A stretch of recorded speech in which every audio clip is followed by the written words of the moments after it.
नमस्कार, मी लाघवी ओम सावंत बुलेटिनमध्ये आपलं स्वागत करते। महाराष्ट्रात सध्या काय सुरू आहे असा सवाल सारेच जण विचारतात। जो येतोय तो नाराजी व्यक्त करतोय। विषय राजकीय नाराजीचा आहे। प्रत्येक राजकीय पक्षातील नेता कार्यकर्ते नाराज आहेत। कोण दुसऱ्या पक्षावर नाराज आहे, कोण स्वपक्षीयांवर नाराज आहे, कोणी बंड करतोय, कोणी आव्हान देतोय, कोणी इशारा सुद्धा देत आहे, तर कोणी कायम रडगाणच गात आहे। लोकशाही विशेषमध्ये आपण महाराष्ट्रातील याच राजकीय नाट्यावर नाराजीवर चर्चा करणार आहोत। महानाराजी महानाट्याची महा एक्सप्रेस या विषयावर चर्चा करण्याकरता आज आपल्या सोबत आहेत शिवसेनेचे प्रवक्ते किशोर तिवारी, काँग्रेसचे प्रवक्ते डॉक्टर राजू वाघमारे, भाजपचे प्रवक्ते अजित चव्हाण आणि राष्ट्रवादी काँग्रेसचे प्रवक्ते रविकांत वरपे। मी सगळ्या मान्यवरांचं चर्चेत स्वागत करते। चर्चेआधी सुरुवात करूया चर्चेला अर्थातच लोकशाहीच्या स्पेशल रिपोर्टनं।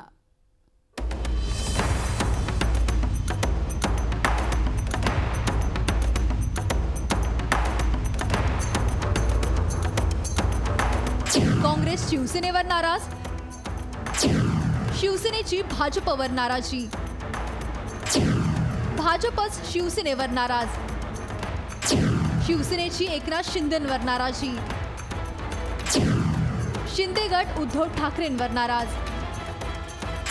राष्ट्रवादी भाजपवर नाराज, मंत्रिपद मिळत नसल्यानं पंकजा मुंडेंची नाराजी। मग राज्यात समाधानी कोण? महाराष्ट्रात सध्या नाराजी एक्सप्रेस सुसाट धावते। आता निमित्त झाले ते विधान परिषदेच्या विरोधी पक्ष नेतेपदावरून शिवसेनेनं अंबादास दानवे यांचं नाव उपसभापती डॉक्टर नीलम गोरे यांना दिलं आणि त्यांनी मंजुरीही दिली। त्यानंतर काँग्रेस प्रदेशाध्यक्ष नाना पटोले शिवाय अशोक चव्हाण नाराज झाले। याबाबत विरोधी पक्षांशी किमान चर्चा करायला हवी होती अशी खंत त्यांनी व्यक्त केली आहे।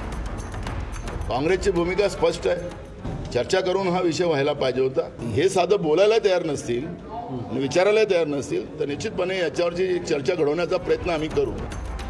राष्ट्रवादी काँग्रेसनेही यावरून नाराजी व्यक्त केली आहे, मात्र सौम्य भाषेत। नाना पटोले मुंबईत आल्यानंतर त्यांच्याशी बोलल्यावर त्यांची भूमिका आमच्याशी सुसूत्र होईल, त्यात मला काही शंका वाटत नाही। महाविकास आघाडीत नाराजी नाट्याला सुरुवात झालेली असतानाच तिकडे मंत्रीपद मिळत नसल्यानं भाजपच्या नेत्या पंकजा मुंडे यांनी नाराजी अस्त्र बाहेर काढलंय। माझी पात्रता नसेल ती वाढेल, त्यांना वाटेल माझी पात्रता तेव्हा देतील, त्याच्याबद्दल मला काही आक्षेप नाही। चर्चा होतात मीडियातून, चर्चा होतात माझ्या कार्यकर्त्यांमधून। आता मंत्रिमंडळ विस्तारावरून शिंदे गट आणि भाजपमध्ये धुसफूस सुरू झाली असल्याची जोरदार चर्चा आहे। एकतर मंत्रिमंडळ विस्तार व्हायला 40 दिवस लागले, यातून बरेच स्पष्ट संकेत गेलेत। त्यानंतर 4 दिवस उलटूनही ना खाते वाटप झालंय ना पालकमंत्र्यांची घोषणा। त्यामुळे 15 ऑगस्टचं झेंडावंदन मंत्री आणि जिल्हाधिकाऱ्यांनाच करावं लागणार आहे।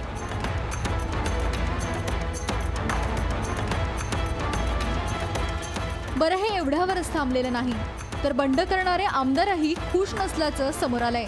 पहिले बंड करणाऱ्या बच्चू कडूंना पहिली संधी मिळालेली नाही, तर भरत गोगावलेंना प्रतोद केल्यानंतर किती दुर्लक्षित केलं हे सगळ्यांनाच माहिती आहे। शिवाय अमरावतीतून रवी राणा देखील मंत्रिपदासाठी देव पाण्यात ठेवून आहेत।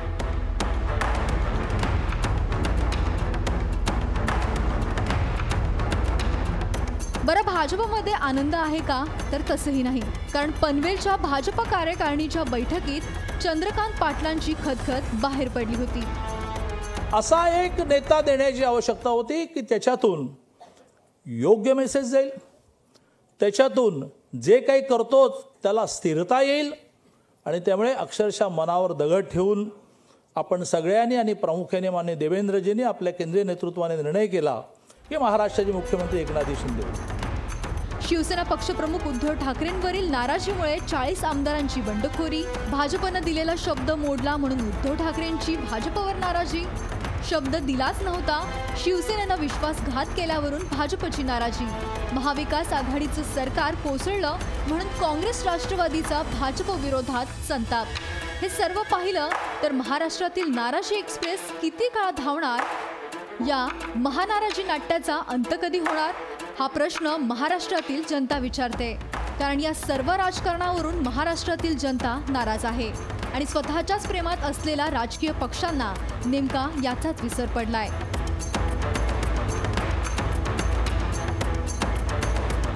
ब्युरो रिपोर्ट, लोकशाही, मुंबई.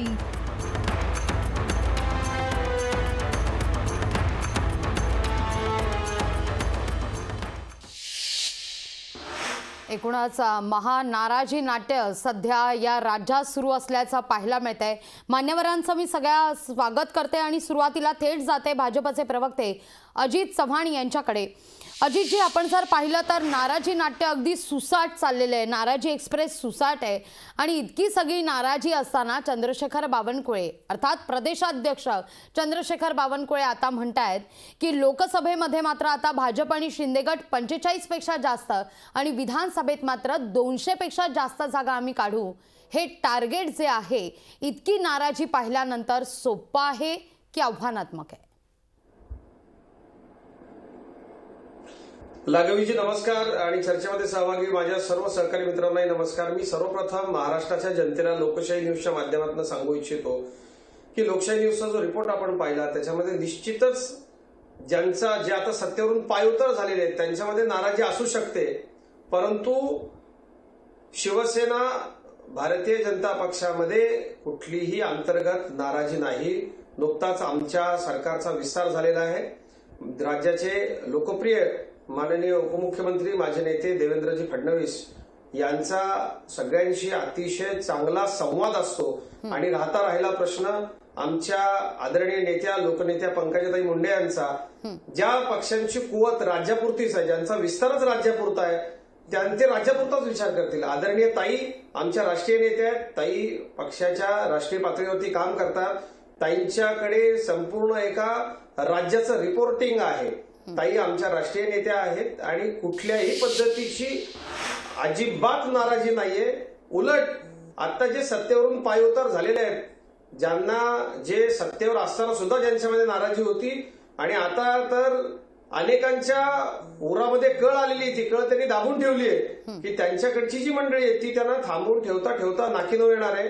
आणि लागवी मला अतिशय जबाबदारीने मी सांगतो आणि याच्यामध्ये कुठल्याही प्रकारचं तथ्य नाही की नाराजी आहे, अजिबात नाराजी नाही. आमच्या दोन्हीही कडच्या सर्व आमदारांमध्ये, सर्व लोकप्रतिनिधींमध्ये एकवाक्यता आहे. माननीय शिंदे साहेबांच्या सोबत आलेली जी सर्व मंडळी आहे त्यांची शिंदे साहेबांवरती अतीव निष्ठा आहे आणि आमच्या पक्षामध्ये, भारतीय जनता पक्षामध्ये तर नाराजीचा कुठल्याही पद्धतीनं प्रश्नच नाही. आमचा अतिशय शिस्तीचा पक्ष आहे. आमच्या पक्षामध्ये कुठल्याही प्रकारची नाराजी असण्याचं काही कारणच नाहीये.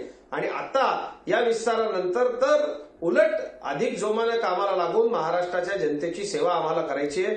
अनेक निर्णय आपण पाहिलं की या सरकारनं अस्तित्वात आल्यानंतर तातडीनं अनेक लोकहिताचे निर्णय घेतलेले आहेत, अनेक महत्वाचे निर्णय घेतलेले आहेत. जोमानं काम करणारी जोडी या राज्याला मिळालेली आहे. माननीय देवेंद्रजी फडणवीस यांच्या कामाचा झपाटा अखंड हिंदुस्थानला माहिती आहे. माननीय एकनाथराव शिंदेच्या कामाचा झपाटा संबंध महाराष्ट्राला, संबंध हिंदुस्थानला माहिती आहे. त्यामुळे निश्चितच आमचे हे दोन्ही नेते, हे डबल इंजिन सरकार जे आहे ते लोकांच्या सेवेसाठी सज्ज आहे. आमच्याकडे कुठलीही नाराजी नाही. नाराजी असू शकते. लोकशाही न्यूजचा रिपोर्ट अतिशय खरा आहे, पण ती नाराजी कुठे आहे? जे सत्तेवरून पायउतार झाले त्यांच्यामध्ये नाराजी आहे, हे अगदी खरं आहे. आणि आमच्यामध्ये कुठल्याही पद्धतीची नाराजी असल्याच्या बाबतीत आम्ही साफ इन्कार करतो. महाराष्ट्राच्या जनतेच्या सगळं समोर घडतंय ना लागवीजी, आपण बघताय. लोकशाही न्यूजच्या माध्यमातून मला महाराष्ट्राच्या जनतेला सांगायचंय की आपण जो कौल दिला होता त्या कौलाचं सरकार आता या राज्यामध्ये अस्तित्वात आलेलं आहे. हिंदुत्वाच्या विचाराचं, लोकांची सेवा करणारं आणि दोन दमदार व्यक्तिमत्वांच्या नेतृत्वाखाली काम करणारं सरकार राज्यामध्ये आता अस्तित्वात आलेलं आहे. नाराजी बिराजी कुछ नाही. राज्य आता केंद्र सरकारच्या मदतीनं विकासाच्या वाटेवरती अतिशय सुसाट धावू लागलेलं आहे. येत्या काळामध्ये मोठे बदल आपण निश्चित बघाल. सरकार अस्तित्वात आल्यापासूनचे बदल आपण सगळेच पाहतोय. अगदी नाराजी बिराजी कुछ नाही असं म्हणताय तुम्ही, पण गिरीश महाजन नेमकं काय म्हणतायत ऐकूया आपण. अजिबात तसं कुठलंही कारण नाही आहे. थोडीफार नाराजी सगळीकडे असते. आता मागणारे जर 80 जण आहे आणि मंत्रिपद 40च आहेत, त्यामुळे थोडीफार नाराजी कमी प्रमाणामध्ये प्रत्येक वेळेला, मग पक्षांतर एका पक्षाचं सरकार असेल तरी असतं, मित्र पक्षाचं असेल, मिळून सरकार असेल तरी होत असते. पण तो थोडे दिवस ही नाराजी असते. एकदा कामाला सुरुवात झाली की सगळ्यांची नाराजी दूर होत असते. पगमारेजी, तुम्ही हे वक्तव्य ऐकलं असेलच. थोडीफार नाराजी ही असतेच, मात्र कामाला सुरुवात झाल्यावर नाराजी सुद्धा दूर होईल असं गिरीश महाजन म्हणतायत. काय वाटतंय तुम्हाला? नाही, कसं आहे की लग्नाचं जेवण आहे आणि लग्नाच्या जेवणात जर कोणी माती कालवली तर ते सगळीकडेच नाराजी होणार. हाच प्रकार झाला. महाविकास आघाडीचं सरकार अगदी व्यवस्थित चालू असताना लग्नाचं जेवणासारखं सगळीकडे कामं चालू होती, लोक खुश होते, आणि अचानकपणे ज्यावेळी त्याच्यात भाजपने माती कालवली त्याच्यानंतर नाराजी होणारच आहे. आता स्वतः गिरीश महाजन साहेब म्हणाले की मी नाराज आहे. खरी नाराजीची सुरुवात जी झाली ती उपमुख्यमंत्री आदरणीय देवेंद्र फडणवीसांच्या चेहऱ्यावरून आणि त्यांच्या बॉडी लँग्वेज वरून ज्यावेळी त्यांनी उपमुख्यमंत्री पद ते घेतोय असं त्यांना सांगण्यात आलं तेव्हापासून नाराजीची सुरुवात झाली. भाजपमध्ये तर फडणवीस स्वतः नाराज आहेत. भाजपमध्ये जे सुरुवातीपासून जे लोक आहेत की ज्यांनी भाजपला तळागाळातून मदत केली आणि भाजपला पुढे आणलं, आजची परिस्थिती अशी आहे की त्या भाजपमधल्या मूळच्या भाजपच्या लोकांना मंत्रीपद मिळत नाहीये, त्यांना पदावर जागा मिळत नाहीये, तर नॅचरली ते लोक नाराज आहेत. अमित शहाजींचा फोटो पोस्टरवर नाहीये, त्याच्यामुळे नाराजी भाजप प्रवक्त्यांना दिसत नसेल पण महाराष्ट्रातील जनतेला नाराजी अगदी स्पष्ट दिसते की अमित शहाजींचा ज्यावेळी फोटो पोस्टरवरून गायब होतो तो नाराजी असल्याशिवाय गायब होतो का? ज्यावेळी पंकजा मुंडे सांगतायत की बाबा माझी लायकी नसेल म्हणून मला मंत्रीपद दिलं जात नाही, याला नाराजी तुम्ही म्हणणार नाही? अजितजी उत्तर द्या. असं आहे लागवीजी, डॉक्टर साहेब ज्या लग्नाच्या बाबतीत म्हणतायत की ज्या लग्नाच्या जेवणात माती कालवली, डॉक्टर तुम्ही दुसऱ्याची बायको पळवून आणली होती हो, ते लग्न वैध तरी होतं का? लोकांना मान्य तरी होतं का? तुम्ही वराडी कसे गोळा केले लग्नाला? आणि अशा लग्नाचं जेवण, त्यामुळं मला हे काय अजिबात पटत नाही. डॉक्टर राजू वाघमारे यांच्या म्हणण्याचा मी स्पष्टपणे इन्कार करतो. राहता राहिला दुसरा विषय असा, डॉक्टर साहेब आपल्याला माहिती आहे की भारतीय जनता पार्टीमध्ये नाही डॉक्टर, मला राघवीजींनी विचारलं, मी आपल्या वक्तव्याला उत्तर दिलं. एकेकाळी मी आपल्या मुलाखती सगळ्यांच्या घेतल्या, त्यामुळे मी अतिशय प्रोटोकॉल पाळणारा माणूस आहे. पण माझं म्हणणं असं आहे की दुसऱ्याची बायको पळून आणलेलं ते लग्न होतं, वराडी जबरदस्तीने आणलेले होते, लोकांनाच ते लग्न मान्य नव्हतं. आमच्याकडे कुठल्याही पद्धतीची नाराजी नाही. काय जोरदार काम सुरू आहे, राज्याची जनता खुश आहे, लोकांना आनंद आहे. येत्या काळामध्ये सगळे नीट निर्णय आले की सरकार सुरू होईल, पुढचा विस्तार होईल, सगळं छान. जी डॉक्टर साहेब, भाजप प्रवक्ते आमचे मित्र सांगतायत की दुसऱ्याची बायको पळवली. अहो, देशातल्या जवळजवळ 9 राज्यांमध्ये दुसऱ्याची बायको पळवण्याचं काम भाजपच करतंय. मणिपूर घ्या, गोवा घ्या, सगळीकडच्या बायका भाजपवाल्यांनी पळवल्या आणि मग हे कसं काय सांगू शकतात?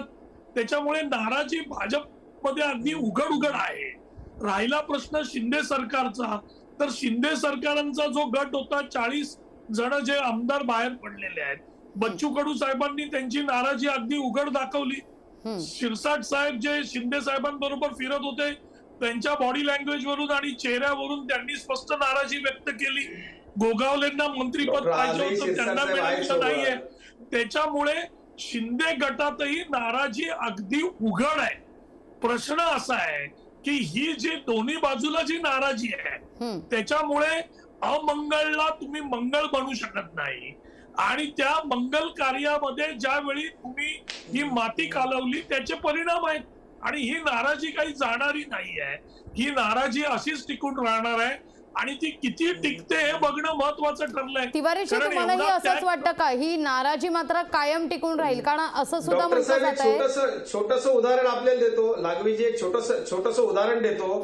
नाराजी जर असती तर सर्वपक्षीय मंडळी, सर्व लोक आज एकनाथ शिंदे साहेबांच्या निवासस्थानी कार्यालयामध्ये आणि माननीय देवेंद्र फडणवीस साहेबांच्या निवासस्थानी आणि कार्यालयामध्ये येणारी जी गर्दी आहे, जे विरोधी लोक आहेत, महाराष्ट्राची जनता आहे, डॉक्टर साहेब आपण या बघा किती आनंदी येतो. गुळ लावल्याने डॉक्टर साहेब आपल्या मुख्यमंत्र्यांच्या निवासस्थानी प्रवेश तरी मिळत होता का? तुम्ही डॉक्टर साहेब कोपराला आपलेच लोक गुळ नाराज होऊन जाताना आम्ही बघितले होते हो. मात्र तिवारीजी, तुम्हालाही असंच वाटतं का ही नाराजी मात्र कायम राहील? कारण आता असं म्हटलं जात आहे हे नाराज जे काही बंडखोर आहेत ते मातोश्रीच्या संपर्कात असल्याचं सुद्धा कळतंय. तुम्ही कसं पाहता या सगळ्या नाराजीकडे? नाराजी कायम राहील की आता मात्र शिवसेनेचा काही महत्वाचा स्टँड असेल? कारण नाराजी जर सुरुवातीला शिवसेनेनं दूर केली असती तर इतकी उभी फूट मात्र पडली नसती.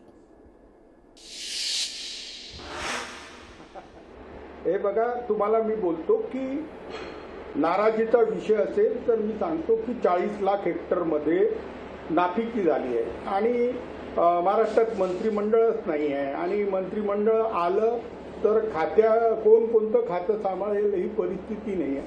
तर मागच्या 2-3 महिन्यात जी परिस्थिती आली याची सक्त नाराजी जनतेची आहे. आता आमदारांना नाराजी राहणं साहजिकच होतं की 14 आमदार घेऊन एकनाथ शिंदे बाहेर पडले होते आणि उरलेले सगळे आमदार हे सागर बंगल्यावरून पाठवण्यात आले होते. तर सगळ्यांनाच कॅबिनेट मिनिस्टर करणार होते. तर आता तेच 50 मंत्री आहे, त्याच्यामधले फक्त 13 झाले तर ते लोक नाराज असतील. आणि भाजपनी त्यांना खास डागाळलेले मंत्री जे होते विजयकुमार गावित यांच्यासारख्या लोकांना निवडलं आणि भाजपमधले जे भाजप करता भांडत होते त्या लोकांना बाजूला टाकलं. तर अशा परिस्थितीमध्ये भाजपमध्ये तळागाळाच्या लोकांना, विदर्भ मराठवाड्यातील लोकांना टाळण्यात आलं आणि ज्यांच्यावर भ्रष्टाचाराचे आरोप होते, ज्यांची CBI इन्क्वायरी आणि त्यांना जेलात टाकण्यासाठी भाजपच खूप आक्रमक होता असे गावित साहेब म्हणा किंवा अनेक लोक ज्यांच्यावर सध्याही आरोप आहे अशा लोकांनाच केलं. तर नाराजी महाराष्ट्राच्या जनतेची आहे. आता मला एक बोलायचं होतं की चव्हाण साहेब म्हणाले की आमची नॅचरल युती होती, ही युती होती, ती युती. आता आम्ही महाविकास आघाडीसोबत सरकार केलं आणि तुम्ही आमच्या मधले 40 आमदार काढून नेले. तर जनता आता याचा निर्णय घेईल की ही नीती बरोबर आहे काय. आणि पैशाचं प्रलोभन आम्हाला माहित आहे, मंत्रिपदाचं प्रलोभन मला माहित आहे, ईडीचा त्रास मला माहित आहे. अशा परिस्थितीमध्ये सत्य जास्त दिवस टाळता येत नाही. पण भाजप जो सत्ता पिपासू झाला आहे त्याचे दुष्परिणाम महाराष्ट्रामध्ये टाइम्स ऑफ इंडियाने आजच सांगितले की भाजपच्या जागा या 60% कमी होतील. अगदी भाजपच्या जागा, NDAच्या जागा कमी होतील असं तिवारीजी म्हणतायत. मी रविकांत वरपे यांच्याकडे जाते. अजितजी, येते मी तुमच्याकडे उत्तर घेण्यासाठी. रविकांत वरपेजी, तिवारींनी अतिशय महत्त्वाचा खरं तर मुद्दा उपस्थित केला. काही डागाळलेले मंत्री सुद्धा या राज्य मंत्रिमंडळाच्या विस्तारामध्ये घेण्यात आलेले आहेत आणि तेव्हा अजित पवार यांचं देखील एक वक्तव्य सध्या फार गाजतंय. काही मंत्री मात्र टाळले असते तर मात्र बरं झालं असतं असं विरोधी पक्षनेते म्हणतायत.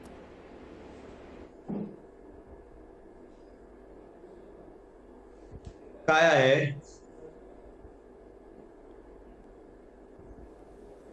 बोला, तुमचा आवाज पोचतोय. तुमचा आवाज येत नाही मला. वरपेजी, पुन्हा एकदा आपण तुमच्याशी संपर्क साधण्याचा प्रयत्न करूया. माझा आवाज पोचतोय तुमच्यापर्यंत? लागवीजी तोवर मला उत्तर देण्याची बोला अजितजी, बोला तुम्ही बोला. लागवीजी, माननीय किशोर तिवारी साहेबांना मला एक गोष्ट सांगायची आहे. भाऊ, तुम्ही शेतकरी नेते आहात. भाऊ, तुमचे मुख्यमंत्री कधी फिरले विदर्भात? आज माझा नेता माननीय देवेंद्रजी फडणवीस वर्धा जिल्ह्यामध्ये शेतकऱ्याच्या बांधावर जात आहेत, कास्तकाराच्या समस्या जाणून घेत आहेत. वाऱ्याच्या वेगानं मुख्यमंत्री उपमुख्यमंत्री महाराष्ट्रामध्ये फिरतायत. भाऊ, आपण ज्येष्ठ आहात. शेतकऱ्याला केलेली मदत, शासनानं काढलेले GR, मंत्रिमंडळात झालेले निर्णय आपण अधिक क्षमतेने समजून घेऊ शकता. NDRFच्या निकषापेक्षा दुप्पटची मदत जाहीर केलेली आहे. मंत्रिमंडळाच्या काल झालेल्या बैठकीमध्ये जी मदत जाहीर झाली. आणि भाऊ, दुसरा एक महत्वाचा विषय आहे. आपण एक लक्षात घ्या की मागच्या कोरोनाच्या काळामध्ये आणि मागच्या काळामध्ये देखील किती कॅबिनेट झाल्या, सरकारने काय डिसिजन घेतले, काय निर्णय घेतले, हे मला वेगळं महाराष्ट्राच्या जनतेला सांगण्याची गरज नाहीये. आज महाराष्ट्राचे मुख्यमंत्री उपमुख्यमंत्री दोघेही अतिशय जबाबदारीनं महाराष्ट्राच्या जनतेच्या समस्या जाणून घेण्यासाठी गावागावात जात आहेत, वस्त्यांवरती जात आहेत, शेतकऱ्यांकडे जात आहेत, कास्तकऱ्यांकडे जात आहेत. भाऊ, दुसरी गोष्ट एक महत्वाची अशी आपण या ठिकाणी जी सांगितली की भारतीय जनता पक्षाच्या बाबतीमध्ये की भारतीय जनता पक्षाने डागाळलेले मंत्री. भाऊ, आपण माहिती घ्या, विजयकुमार गावित हे अनेक वेळा या राज्याच्या जनतेनं बहुमतानं निवडून दिलेले लोकप्रतिनिधी आहेत. आदिवासी समाजाचा चेहरा आहे, भटक्या विमुक्त समाजाचे चेहरे काही आहेत, त्यांना या सगळ्या याच्यामध्ये संधी भाऊ द्यावी लागते. हे आपल्याला एक माहिती आहे. राजकारण म्हणून उगाच दोषारोप करायचे. अरे हे आरोप करतोय कोण? ज्यांच्या मंत्रिमंडळामध्ये अटक झालेले, आरोप सिद्ध झालेले, देशद्रोहांशी संबंध असलेल्या मंडळींचे राजीनामे जेलमध्ये गेल्यावरती घेतले नाही ती मंडळी. उत्तर द्या. महाराष्ट्राच्या जनतेनं काय बघायचं शिल्लक राहिलं होतं? काय बघायचं शिल्लक राहिलं होतं? लोकशाही न्यूजच्या माध्यमातून मला महाराष्ट्राच्या जनतेला सांगायचंय की ही मंडळी आता सांगणार. लोकशाहीमध्ये शेवटी लोकशाही हा नंबर गेमचा खेळ आहे. याच्यामध्ये सर्वांना समान संधी मिळाली पाहिजे, सर्व समाज घटकांना समान संधी मिळाली पाहिजे. त्याकरता माननीय मुख्यमंत्री, माननीय उपमुख्यमंत्र्यांनी राज्यामध्ये जनतेनं निवडून दिलेल्या काही नेत्यांना राज्य मंत्रिमंडळामध्ये संधी दिलेली आहे, हे आपण विसरू नका. एक प्रकारे महाराष्ट्राच्या जनतेचा अपमान आपण करू नका. वरपेजी उत्तर द्या. काय आहे, अजितजींच्या मनावरती किती मोठा दगड आहे. आज आपण पाहतोय देवेंद्र फडणवीस मुख्यमंत्री न झाल्यामुळे भारतीय जनता पक्षामध्ये किती खतखत आणि असंतोष आपण हे पाहतोय. खरं तर महाराष्ट्राच्या 13 कोटी लोकांच्या मनामध्ये भारतीय जनता पक्षाविषयी प्रचंड मोठा असंतोष आहे, नाराजी आहे. वाढती महागाई असेल, बेरोजगारी असेल, ईडी असेल, सीबीआय असेल, ज्या केंद्रीय तपास यंत्रणा आहे त्या माध्यमातून कसा महाराष्ट्राच्या मराठी माणसाचा अपमान चाललेला आहे हे देखील महाराष्ट्राच्या 13 कोटी लोकांना आवडत नाही, मान्य नाही आहे. सगळ्यात महत्वाचं म्हणजे राज्यपालांच्या माध्यमातून कशा पद्धतीने महाराष्ट्राचा देशभर अपमान केलेला आहे. मराठी माणसाच्या विरोधात राज्यपालांनी वक्तव्य केल्याच्या देखील अनेक नाराजी, असंतोष महाराष्ट्राच्या मराठी माणसाच्या मनामध्ये आहे. सगळ्यात दुसरं महत्वाचं म्हणजे भारतीय जनता पक्षाचे नेते देवेंद्र फडणवीस यांना कुठलाही स्पर्धक नसावा म्हणून विनोद तावडे यांना राष्ट्रीय राजकारणात पाठवून दिलं, एकनाथ खडसे यांना पक्ष सोडायला लावलं आणि आज पंकजा मुंडे यांना महाराष्ट्राच्या मोठ्या नेत्या, मोठी जबाबदारी राष्ट्रीय राजकारणात असं करत करत आज या भारतीय जनता पक्षामध्ये देवेंद्र फडणवीस यांनी या भारतीय जनता पक्षातील एक वरिष्ठ नेत्यांचा ग्रेट कार्यक्रम केलेला आहे. छोटासा सल्ला द्यायचा आहे. आपल्या पक्षामध्ये अनेक नेते कुणाकुणाच्या संपर्कात आहे, हे आपण लक्षात ठेवा. भाजपची काळजी अजिबात करू नका. आपण अजितराव तुमच्या चालू असताना आम्ही मध्ये बोलत नाही, आम्ही जरा नीट ऐकायला शिका. तुम्ही ऐकायला शिका. सत्तेत गेल्यानंतर लगेच एवढी मस्ती आणि माज बरोबर नाही. ऐकायला शिका. पहिल्यांदा ऐकायला शिका. तुम्ही आता तुमचा मुद्दा क्लिअर करा. ऐकायला शिका. आणि 2-2.5 वर्षाच्या कालखंडामध्ये महाविकास आघाडी सरकारने इतकं जबरदस्त काम केलेलं आहे. कोरोना सारख्या महामारीच्या काळामध्ये सरकारने 13 कोटी लोकांना राशन पुरवलेलं आहे, लसीकरण अतिशय चांगलं केलेलं आहे. स्वतः नरेंद्र मोदी यांनी व्हीसी मध्ये महाराष्ट्रात राजेश टोपे मुख्यमंत्र्यांचं आणि उपमुख्यमंत्र्यांचं कौतुक केलेलं आहे. युनो सारख्या संघटनेने महाराष्ट्र सरकारचं कौतुक केलेलं आहे. ज्या पद्धतीने धारावी झोपडपट्टीमध्ये कोरोनाच्या काळामध्ये आपण काम केलेलं आहे. 30,000 कोटीची शेतकरी कर्जमाफी केलेली आहे. जनतेमध्ये महाविकास सरकारविषयी अतिशय समाधानाचं वातावरण होतं. पण ज्या पद्धतीने लोकशाहीची पायमल्ली करून महाराष्ट्राचं महाविकास आघाडीचं सरकार पाडलेलं आहे ते महापाप आज भाजपच्या कपडामध्ये. अगदी वरपेजी तुम्ही म्हणताय महाविकास आघाडीनं अतिशय उत्तम काम केलं, हे उत्तम काम कुणीही नाकारत नाहीये. पण आता मात्र या महाविकास आघाडीमध्येच मात्र काहीतरी आलबेल नाहीये याचे संकेत देखील मिळताना दिसत आहेत. काँग्रेसकडून मात्र फुटीचे संकेत मिळताना पाहायला मिळतात. काँग्रेस सुद्धा नाराज असल्याचं कळतंय. काँग्रेस का नाराज आहे? काँग्रेसची नाराजी दूर करण्यात मात्र महाविकास आघाडीला यश येईल का? आपण याच मुद्द्यावर ब्रेक नंतर चर्चा करणार आहोत. घेतो अगदी छोटासा ब्रेक, लगेचच परत येतोय.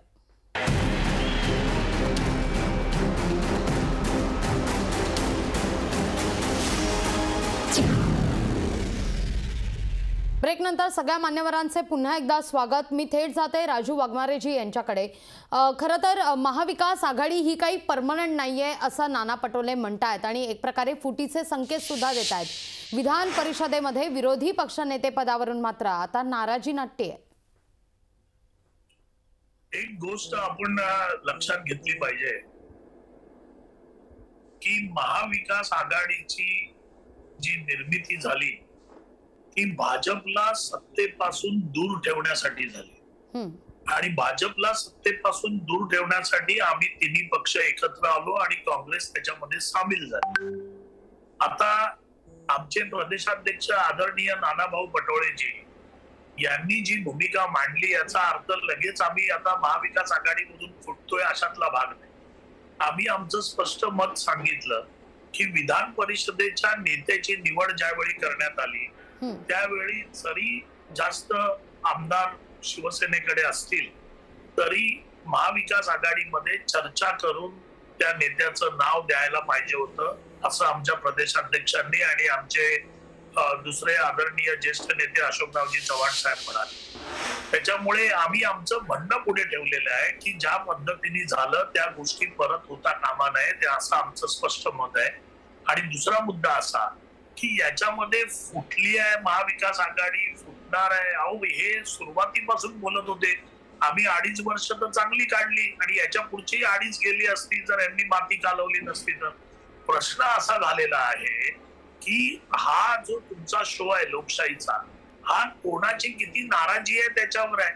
पण भाजपचे प्रवक्ते बाकी शिंदे साहेब आणि फडणवीस साहेब कसे काम करतायत, हा निवडणुकीचा प्रचारच करतायत पण नाराजीबद्दल बोलायला तयार नाहीत.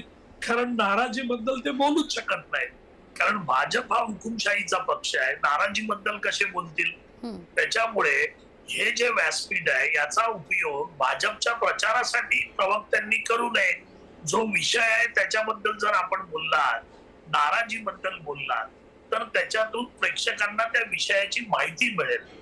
पण भाजप किती चांगली आहे आणि कोण बांधावर जातं आणि कोण शेतकऱ्यांना काय देतं याच्यापेक्षा आपण मुद्द्याला आणि विषयाला धरून आपण सगळेजण बोललो तर जो शो या चॅनलने ठेवलाय त्या शो मधून त्या प्रमाणामध्ये ज्ञान प्रेक्षकांकडे जाईल. त्याच्यामुळे नाराजी ही या सरकारच्या 5वीला पुजलेली राहणार आहे. कदाचित 22 तारखेला आता जो निकाल लागलाय त्याच्यानंतर काय होईल हे माहित नाही. सरकार राहील न राहील किंवा 6 महिने राष्ट्रपती राजवट लागेल त्याच्यानंतर निवडणुका होतील किंवा जर वेळ मिळाला तर पुढचे 16 महिने तरी चालतील आणि मग लोकसभेबरोबर कदाचित निवडणुका घेतल्या जातील. पण आताच जो एक सर्वे आलेला आहे त्या सर्वे मध्ये असं स्पष्ट आहे की जर आता निवडणुका झाल्या तर भाजपला 50% सत्ता किंवा जे त्यांचे उमेदवार निवडून येणार आहेत ते कमी येणार आहेत. हा सर्वे आहे, हा आमचा सर्वे नाही, हा सर्वे आलेला आम्ही वाचलाय. त्याच्यामुळे नाराजी तर भाजपच्या आमदारांमध्ये आहे, नाराजी शिंदे साहेबांच्या गटातल्या आमदारांमध्ये आहे आणि नाराजी ही महाराष्ट्रातल्या जनतेमध्ये आहे. कारण महाराष्ट्राच्या जनतेला दगाफटका केलेला, कोणी पाठीमागे येऊन सत्ता हस्तगत करण्याचा प्रकार केलेला हा प्रकार महाराष्ट्राच्या जनतेला कधीच आवडलेला नाही.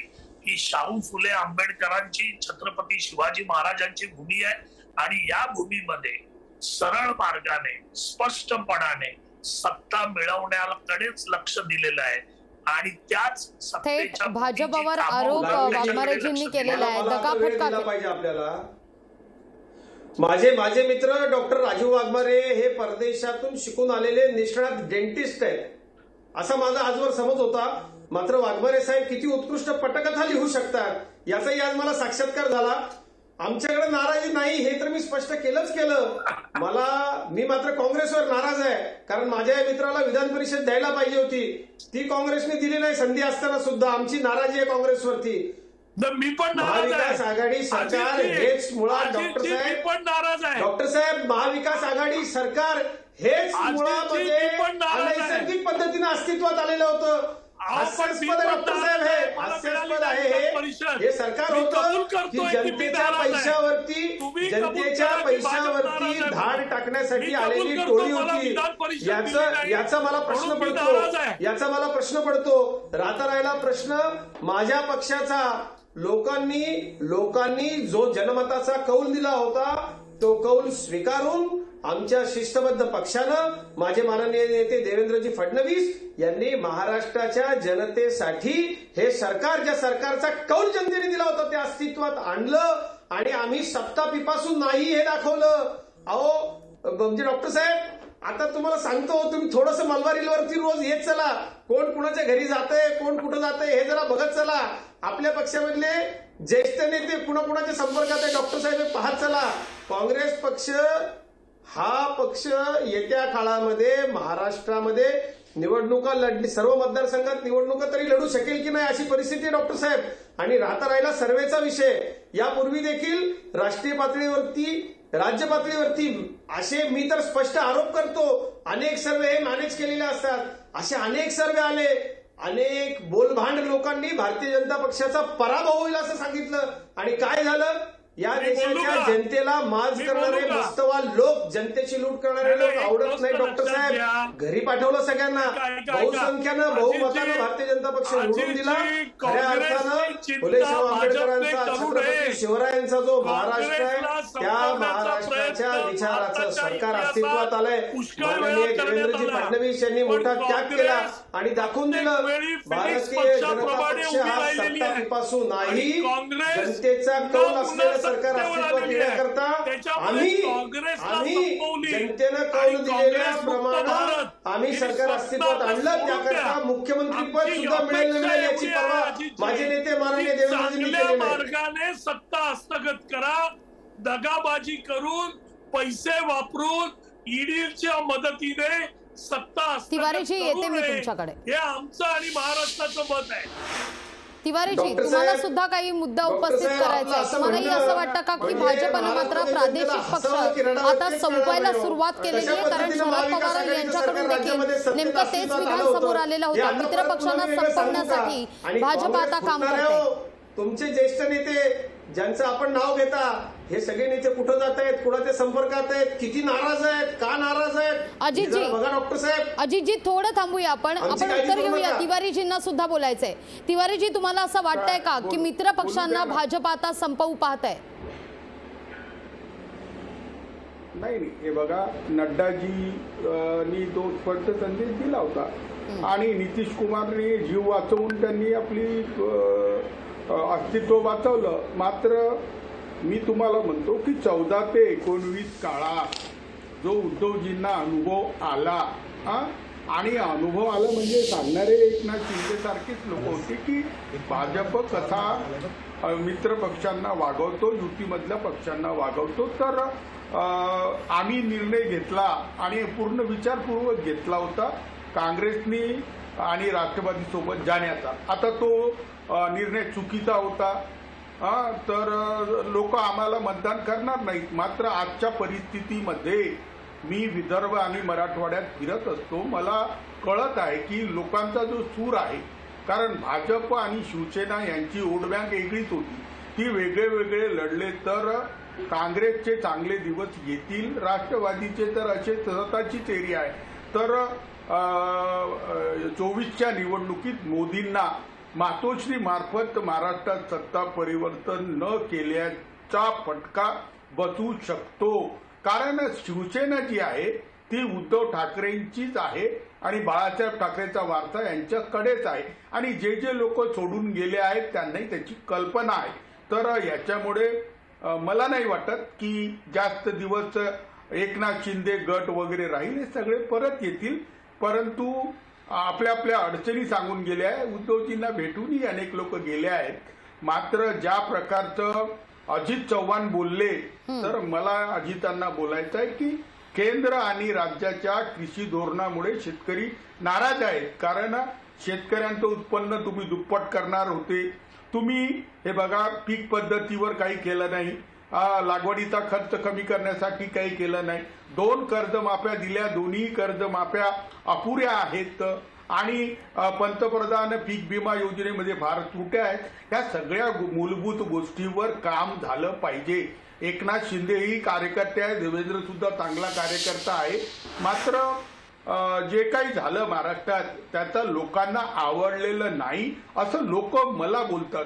चला, मी आता उद्धवजी सोबत असल्यामुळे मला सांगत असतील, पण अजित चव्हाण म्हणतो की लोक खूप खुश आहे, लाईन लावून त्यांना भेटत आहे. सत्ता आली तर चोपडे लोक अजित चव्हाण असे जमा होत असतात. मात्र या जमा होणाऱ्या लोकांच्या भरोशावर राहू नका. महाराष्ट्र 13 कोटीचा आहे. लोकांच्या अपेक्षा खूप आहे. बेरोजगारीचा प्रश्न आहे, ग्रामीण क्षेत्रातील अनेक प्रश्न आहे. याच्यावर काही काम होत नाहीये. त्याच्यामध्ये तुम्ही सत्तांतरात लागले आहे, मंत्री पद मिळालं नाही अगदी तिवारीजी, आपण या सगळ्या प्रश्नांची उत्तरं घेऊया. आपण विरोधी पक्ष पद मिळालं नाही, अजित चव्हाण यांच्याकडून या सगळ्या प्रश्नांची आपण उत्तरं घेऊया. पण वरपेजींना सुद्धा म्हणायचंय, सत्ताधाऱ्यानं उत्तर देताना नम्र असलं पाहिजे. किशोर भाऊ वयानंही मोठे. भाऊ, मला अतिशय नम्रपणे सांगावं असं वाटतं, आपण ज्या या सगळ्या गोष्टी सांगितल्या, आपण उद्धवजींचे अतिशय जवळचे सल्लागार होतो. आम्ही गेली अनेक दशकं आपल्याला ओळखतो. आपण हे सगळे सल्ले त्याला द्यायला पाहिजे होते. जर हे प्रश्न आहेत महाराष्ट्रामध्ये तर काहीच दिवस झाले, काही महिने सुद्धा लोटलेले नाहीत, काही दिवसच झालेले आहेत. आपल्या मुख्यमंत्र्यांच्यावरती जबाबदारी होती, हे सगळं त्यांनी करायला हवं होतं. ते झालं नाही. लोकप्रतिनिधींमधला असंतोष दाटला आणि त्यानंतर हे सगळं घडलं. नाही केलं, तुमच्या डोळ्यासमोर आहे सगळं. अरे भेटत नव्हते म्हणून तो लोक नाराज झाले. अरे भेटत नव्हते म्हणून लोक नाराज झाले. आता तुम्ही खूप भेटा खूप करा. आणि मला खात्री आहे, अरे भेटत नव्हते म्हणून गेले ना. 50 कोटी मिळाले म्हणून नाही गेले. मुख्यमंत्री भेटत नव्हते म्हणून गेले. 50 कोटी मिळाले म्हणून गेले नाही. ईडीच्या त्रासामुळे गेले नाही. अरे अजित बोलतो ना, ईडीच्या त्रासामुळे गेले नाही, 50 कोटीमुळे गेले नाही. मुख्यमंत्री मिळत नव्हते म्हणूनच गेले. कबूल करतो. आता तुम्हाला वेळ आहे ना, बेटा करा. कसं बोलतात तुम्ही? तुमच्या केंद्र सरकारच्या सगळ्या योजना शेतकऱ्याच्या विरोधी असताना राज्य सरकार काय करतो? परवा मी माननीय मुख्यमंत्र्यांच्याकडे बसलेलो होतो. राज्य सरकारने मला सांगितलं वैयक्तिक 2015 पासून जे पीक विमे शेतकऱ्याला मिळालेले नाही, रात्री 2:30 वाजता माननीय मुख्यमंत्री माझ्याशी हे बोलले. माननीय उपमुख्यमंत्र्यांनी शेतकऱ्याच्या प्रश्नावरती सर्वाधिक लक्ष केंद्रित केलं की आपण सर्व दिलेल्या कंपन्यांचा आढावा घेऊया. शेतकऱ्याला पैसा काय मिळत नाही. परिस्थिती अशी होती. भाऊ कशाला बोलायला महाराष्ट्र माहिती नाही, ऊस कापूस कुठं उगवतो, अशी माणसासाठी कारभार हातात होती भाऊ आपले. आम्ही तुमचे पाय तुम्ही भाऊ तुमच्या अंगावर घेऊ नका. तुम्हाला महाराष्ट्र तुम्ही करून द्या ना भाऊ. सोयाबीन कुठं उगवतो, भुईमुग कुठं उगवतो, लोक वैतागले लोक विभाग करून घ्या. एसटी महामंडळाचं आंदोलन केलं भाऊ. एसटीचं सुद्धा एसटी महामंडळाचा विभाग करून घ्या बरं. सगळे तरी विसरून गेले. करू अरे तुम्हाला कठीण आहे. एसटीचं सुद्धा करू. काट्याचा मार्ग निवडला. आपल्याला सांगतो, सत्ता तुम्हाला महाग पडेल. सांगतो. अरे सत्ता तुम्हाला महाग पडेल. राज्य सरकारपर्यंत मला लोकांनी नाकारलं होतं तर नाकारलं. भाऊ काम करणारी माणसं आम्ही, आम्हाला काम करायचंय, धावायचंय. लोकांनी निवडून दिलेलं सरकार आलेलं आहे. ही लोकांची गर्दी होते, निवासस्थानी विरोधी पक्षात काम होत आहेत, मंत्री लोक काम करतायत, प्रशासन कामाला लागले, विरोधी पक्षात कामाला लागले. सकारात्मक काम आपल्या काळामध्ये काही चालत नाही झालं होतं. महाराष्ट्राच्या जनतेला सत्ता अशा माध्यमातून आणावी लागते काय?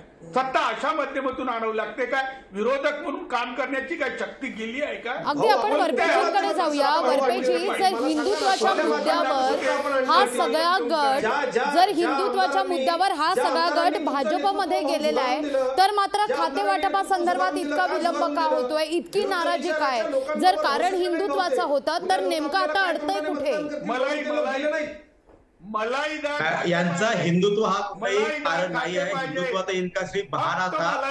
ईडी पासून यांना संरक्षण पाहिजे नव्हतं, यांना सीबीआय पासून संरक्षण पाहिजे नव्हतं. यांना माहित आहे की आपल्याला जर निवडून यायचं असेल तर आपल्याला ह्या जे आरोप आपल्यावरती झालेले ते वाचायचं जर असेल तर कुठेतरी आपल्याला भारतीय जनता पक्षाच्या बरोबर जावं लागेल. केवळ भीतीमुळे त्यांनी हे पाऊल टाकलेलं आहे. दुसऱ्याच्या मागचं काही कारण नाही. हिंदुत्व असलं असतं आज 40 दिवस का लागले मंत्रिमंडळ स्थापन व्हायला? बोला अजूनही बरोबर. 48 तास झालेले आहेत. 48 तास झालेले वाटप झालेलं नाहीये. सगळ्यात महत्वाचं म्हणजे 15 लाख हेक्टर जमिनीचं अतिवृष्टीमुळे नुकसान झालेलं आहे. मलाही हजारो जरा शेतकऱ्यांची पाहिजे तर जमीन मला. वाहून गेलेली आहे. हजारो मला नागरिकांची जरा घरं पडलेली आहे. आज एवढी मोठी भयानक परिस्थिती असताना सुद्धा राज्यामध्ये कॅबिनेटचा विस्तार झालाय. कॅबिनेटच्या विस्तारामुळे वाटप न झाल्यामुळे पंचनामे थांबलेले आहेत. कॅबिनेटमध्ये अतिवृष्टीच्या एनडीआरएफच्या जीआर निघालेला नाहीये. जीआर न निघाल्यामुळे शेतकऱ्याच्या बांधावर जाऊ शकत नाही. त्या पूरग्रस्त नागरिकांच्या घराचं नुकसान झालेलं आहे.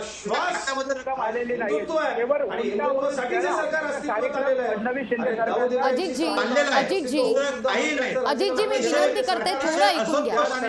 थोडं ऐकून घ्या. महाराष्ट्राच्या जनतेमध्ये आहे आणि हे लोक फक्त बसले आणि केवळ मजा मारत बसलेले. आज शिंदे महाराष्ट्रामध्ये फक्त हार. वाघमारेजी, तुम्हाला सुद्धा असं वाटतं का की ईडी पासून पीडा टळावी म्हणून मात्र कुठेतरी भाजपचा आधार घेतलेला आहे? खरं नाराजी तिथं आहे. नाही, मला असं वाटत नाहीये. या देशामधील करोडो लोकांना आणि महाराष्ट्रातील सर्व लोकांना असं वाटत नाहीये, त्यांना कळून चुकलेलं आहे की ईडीच्या त्रासापासून मुक्त होण्यासाठी सगळ्यांनी भाजपच्या वॉशिंग पावडरचा उपयोग केला आणि सगळे स्वच्छ झालेले आहेत. डॉक्टर साहेब, काँग्रेसनं एकाच वेळेला 8 राज्य सरकारने देशामध्ये निष्कासित केली होती, लोकांनी निवडून दिलेली. आठवण करून देतो आपल्याला. जरा मला बोलू तर द्या. एक तर तुम्ही बोला, नाही तर मला बोलू द्या. तुम्ही एक गोष्ट लक्षात घ्या की जेवढ्यांवर आरोप झालेत, जेवढ्या जणांनी पक्ष बदलून भाजप आणि किंवा शिंदे गटामध्ये गेलेले आहेत, त्यांच्या चौकशा अगदी ऑटोमॅटिकरित्या थांबलेल्या आहेत. हे सगळे रडारवर होते. या सगळ्यांना अटक होणार होती आणि त्यांच्या मजबुरीने, त्यांच्या असहाय्यतेचा फायदा घेऊन त्यांना पक्ष सोडण्यास भाग पाडून ते आता शिंदे गट आणि भाजपमध्ये काही जण गेलेले आहेत. त्यांना शांतपणे झोप लागते. आमचे हर्षवर्धन पाटील साहेब स्वतः म्हणाले की मी भाजपमध्ये आलो, मला शांत झोप लागते. त्याच्यामुळे या शांत झोपेसाठी या सगळ्यांनी ईडीची नाराजी नको, त्याच्यापेक्षा जनतेची नाराजी चालेल, पण ईडीची नाराजी घेतली तर जेलमध्ये जावं लागेल आणि म्हणून ते सरेंडर झाले आणि हा संपूर्ण उपद्व्याप त्यांनी केलेला आहे. आणि हे महाराष्ट्रात नाही तर पूर्ण देशात झालेलं आहे. बिहारमध्ये पण झालं असतं आणि ते होऊ नये म्हणून नितीश कुमारांनी भाजपची साथ सोडली आणि तेजस्वी यादव बरोबर, राजद बरोबर त्यांनी सरकार स्थापन केलं. नाही तर तुम्ही बंगाल पासून ते जम्मू काश्मीर पासून सगळीकडे बघा, जेवढे विरोधी लोक आहेत त्यांच्यावरच ईडीची धाड आहे, त्यांच्यावरच सीबीआयची धाड आहे, त्यांच्यावरच आयटीची धाड आहे. म्हणजे या देशामध्ये असणाऱ्या भाजपचा एकही नेता किंवा इकडून तिकडे गेलेला जो अशुद्ध नेता होता, त्या एकाही अशुद्ध नेत्यावर पण धाड नाही आहे. फक्त विरोधकांवर ईडी आणि सीबीआय आहे. याचा अर्थ काय? याचा अर्थ अगदी स्पष्ट आहे. या देशात तुम्हाला जर राजकारण करायचं असेल, तुम्हाला ईडी आणि सीबीआय पासून वाचायचं असेल, तर तुम्हाला एकमेव शेल्टर आहे आणि ते म्हणजे भाजप. तुम्ही भाजपकडे जा आणि स्वतःची कातडी, कुटुंबाची कातडी आणि तुम्ही उभं केलेलं साम्राज्य वाचवा. हा त्याच्यातून स्पष्ट संदेश आहे. महाराष्ट्राच्या जनतेच्या समोर आपण जे आरोप केले सगळे, आपण महाराष्ट्रापुरतं बोलूया, आपण विषयावरती बोलूया. आपण विषय सोडून बोलता आहात. अशा पद्धतीची ही जी टीका आहे माझ्या पक्षावरती, माझा पक्ष राष्ट्रीय पक्ष आहे, माझ्या पक्षावरती आपण केलेली ही जी टीका आहे ना डॉक्टर साहेब, थोडीशी जुनी पुस्तकं मिळवा, आपल्या राजवटींबद्दल देशातल्या पत्रकारांनी लिहिलेलं वाचा. देशाला आणीबाणी लावणारे आम्हाला सांगतायत, एका वेळेला 8 राज्य सरकार बरखास्त करणारे आम्हाला सांगतायत. आपण मूळ मुद्द्यावरती व्या. काँग्रेसनं सत्तेचा सर्वाधिक दुरुपयोग केल्याची अनेक उदाहरणं, अनेक दाखले, अनेक लोक आपल्याला सांगतात. आताची परिस्थिती आहे ईडी आणि लोकशाही आहे. हो, ती त्या इमर्जन्सीपेक्षा भयानक आहे. ज्या पक्षाला बहुमत असतं आरोप झाले, तो पक्ष लोकांच्या मनामध्ये असतो. आपण आपलं मी ऐकून घेतलं, सत्ताधाऱ्यांना नम्र असलं पाहिजे अशी आम्हाला सूचना नम्रपणे मी आपलं ऐकून घेतलं. पण मूळ विषयावरती आपला मूळ विषय होता नाराजी. इमर्जन्सी नाराजी हा विषय आपला होता. आपण मूळ मुद्द्यावरती की नाराजी. आयटी आणि सीबीआय या तिघांच्या मदतीने या देशामध्ये अराजकता आणि अतिरेक्याचं शासन ज्या भाजपने इथे या देशामध्ये केलेलं आहे आणि भाजप अतिरेक्याच्या भूमिकेमधून या देशामध्ये ही अशांतता माजवतंय पक्षाचे नेते काँग्रेसचे आमच्या संपर्कामध्ये आहेत. मोठा आरोप केलाय वाघमारेजी, मोठा आरोप केलाय. पक्षाचे नेते, काँग्रेसचे पक्षाचे नेते आमच्या संपर्कात आहेत.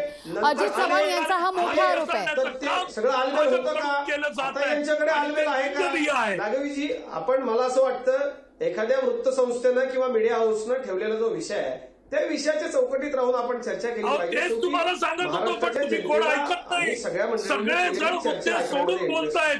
त्याच्यामुळे मला माझा मुद्दा हा त्याच भाषेत तुम्हाला पटवून द्यावा लागला आणि मला जे अँकरने विचारलेलं होतं त्याच उत्तर मी देत होतो की ईडीमुळे लोक गेले तर त्याचं उत्तर मी यंत्रणांचा दुरुपयोग करत नाही. फक्त आणि फक्त ईडी आणि सीबीआयला घाबरून तर तो लोक सोडून गेलेले आहेत. तो भ्रष्टाचारांच्या विरोधामध्ये झालेला आहे. डॉक्टर साहेब, केंद्र सरकार आपलं असताना आणि आमचं असताना आठवा किती भ्रष्टाचाराचे आरोप, कोटीचे कोटी, हजारो कोटी मंत्री जेलमध्ये. पण सगळ्यात महत्वाचं म्हणजे या सगळ्या नाराजी नाट्यात सगळ्यात महत्वाचं ऐकून तर घ्या. लागवीजी मूळ विषयावरती येऊया. मला एकच मिनिट द्या. मूळ विषयावरती माझा वेळ संपतो. अगदी थोडक्यात नाराजी आहे का? तर 100% नाराजी आहे. राष्ट्रवादीमध्ये नाराजी आहे. ठाकरे गटच लागली. ठाकरे शिंदेच्या मूळ शिवसेनेमध्ये चाललेला आहे. काँग्रेसचे सिनियर नेते, सिनियर मोस्ट नेते, ज्येष्ठ नेते आता पक्ष सोडून त्यांना असं वाटलं होतं की सरकार अगदी भाजपकडून आरोप लगावला जातोय. काँग्रेस नाराज आहे, राष्ट्रवादी काँग्रेस नाराज आहे. काँग्रेस राष्ट्रवादीकडून आरोप केला जातोय की ईडीतून सुटका करण्याकरता म्हणून. ईडीवर नाराज असलेले मात्र भाजपचा आधार घेताना पाहायला मिळत आहेत आणि भाजपकडे जाऊन मात्र पावन होताना पाहायला मिळत आहेत. मात्र या माझ्यावरती किंवा इतर कोणावरती ईडी लागू शकते का? अगदी मुद्दा लक्षात येतोय. पण अजितजी सगळ्यात महत्वाचं म्हणजे या सगळ्या नाराजी नाट्यामध्ये अजितजी या सगळ्या नाराजी नाट्यामध्ये अगदी काँग्रेसकडून आरोप केला जातोय भाजपमध्ये काही नाराज आहेत. भाजपमधल्या राज्य मंत्रिमंडळाचा विस्तार झाल्यानंतर सुद्धा म्हटलं जात आहे की काही मात्र आमच्यातले नाराज आहेत. शिंदे गटातले काही नाराज आहेत. भाजपकडून आरोप लगावला जातोय काँग्रेस राष्ट्रवादीमधले नाराज आहेत. पण या सगळ्या नाराजी नाट्यामध्ये मात्र सामान्य जनता नाराज आहे याचा कोणीच विचार करत नाहीये. सामान्य जनतेचं काय, त्यांच्या नाराजीवर कोण बोलणार आहे? कारण सामान्य जनता जर का नाराज असेल तर त्याचा परिपाक मात्र हा येणाऱ्या निवडणुकांमध्ये पाहायला मिळेल आणि ती खरी नाराजी दूर करणं ही काळाची गरज आहे. मी सगळ्या मान्यवरांचे आभार व्यक्त करते आणि चर्चेमध्ये इथेच थांबते. ताज्या बातम्यांकरता पाहत रहा लोकशाही.